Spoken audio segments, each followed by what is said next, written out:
Hujambo na karibu tena mtazamaji wa The World News katika kipindi hiki cha ulimwengu wa siasa. Mimi ni Adam Hussein na kwa mara nyingine tumerejea tena baada ya mambo kuwa sawa, lakini mara hii tuelekee huko Tehran ambapo mamlaka nchini humo kupitia rais wa taifa hilo Masoud Pezeshkian ameapa kusema lazima Iran ijenge upya maeneo ya nyuklia baada ya mashambulizi ya anga ya nchi za Magharibi.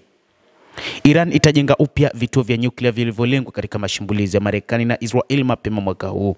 Rais Masoud Pezeshkian amesema, akisisitiza kwamba nchi yake haitaki kutengeneza silaha za nyuklia, lakini mpango wa nyuklia wa Iran utakuwa ni endelevu.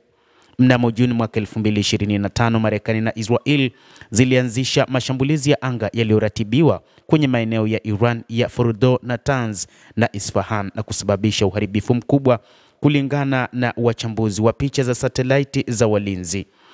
Walieleza kuwa ni mashambulizi ya mapema ya kusimamisha maendeleo ya Iran kuelekea kutengeneza bomu la nyuklia.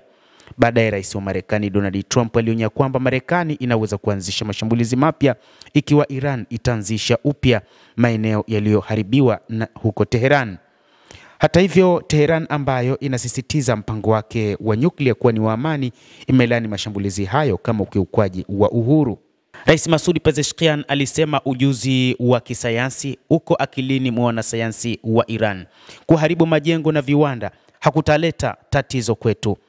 Tutajenga upya na kwa nguvu zaidi, Pezeshkian aliviambia vyombo vya habari vya serikali wakati wa ziara ya shirika la nishati atomiki la Iran AEOI. Rais Masoud amesema kwamba wakati huu hawatakuwa na hofu na mataifa ya kigeni, ikiwa ni pamoja na Marekani, hasa katika mpango wake wa kuizuia Iran kujijenga katika mpango wa nyuklia wa taifa hilo, huku akisisitiza zaidi kwamba Iran ni miongoni mwa nchi zinazoheshimu juu ya kutohitaji masuala ya kinyuklia na ipo wazi wakati wote. Iran imeeleza kwamba katika nyakati ambazo mataifa mengi ya ulimwengu yanapaswa kuwa pamoja na taifa hilo, ni nyakati hizi ambapo mataifa yanayojiita yenye nguvu ulimwenguni yanataka kuendelea kuminya nchi zingine, huku Iran ikiapa haitoweza kufurahia kitendo kama hicho kinachofanywa na Marekani na washirika wake wa Magharibi.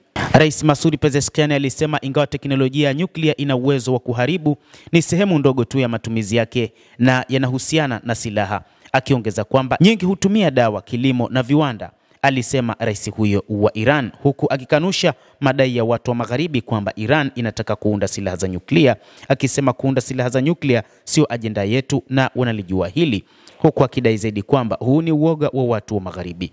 Kwa bahati mbaya, propaganda zinazolengwa zimefanya neno nyuklia kuwa sawa na kutengeneza bomu. Shughuli zetu zote za nyuklia zinalenga kutatua matatizo ya wananchi na masuala yasiyokuwa ya kijeshi, alisisitiza. Mataifa Magharibi kwa muda mrefu yameshutumu Iran kwa kutaka kupata bomu la nyuklia.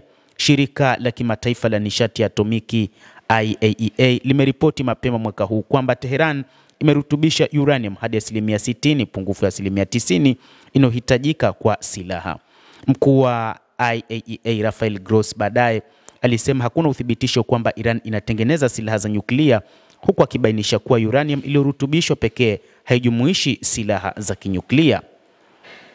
Lakini hayo yote hayakutosheleza kuwa sehemu ya ushahidi kwa watu wa Magharibi, wakiamini huu ni mpango ambao Iran inataka kutengeneza silaha za nyuklia, huku Israel ikitumiwa kama chambo kwa ajili ya kuharibu mfumo wa nyuklia wa Iran. Marekani ikaja kuthibitisha ukweli huu kwa kufanya mashambulizi katika vita vya siku 12 katika vinu vya nyuklia vya Fordo, Natanz pamoja na Isfahan. Juhudi za kufufua makubaliano ya nyuklia ya mwaka 2015 ambayo yalizinduliwa tena mwaka huu na ambayo yalilenga kuzuia urutubishaji kwa ajili ya msamaha wa vikwazo yamekwama tangu mgomo huo mnamo mwezi Juni.